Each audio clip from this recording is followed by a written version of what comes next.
क्या no ball है निकल पर खेल से बड़े शहर फिर से स्ट्राइक मार पे इस बार भी क्या है दूसरा छक्का ऊपर से चला निशिकांत के बल्ले से निकलता हुआ दूसरा छक्का दूसरी गेंद पर इस बार पूछा सीधा बल्ले से खेल है और सीमा रेखा के बाहर बैक टीम से लगाकर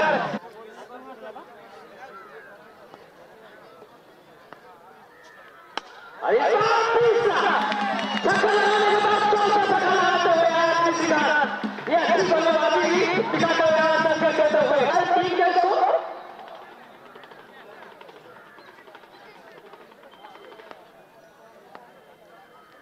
यहाँ पे पांचवा छक्का लगा होगा पांचवा छक्का और अरे यहाँ पर क्या दिखा इस बार पूछा स्लॉट को दिया और गेंद को मीडियम में पसंद किया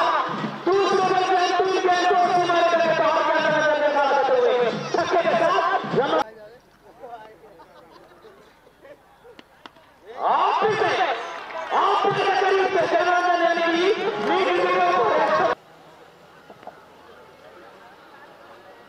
आगे बढ़े हैं इस बार टाइम के बस और इस बार देख रहा होगा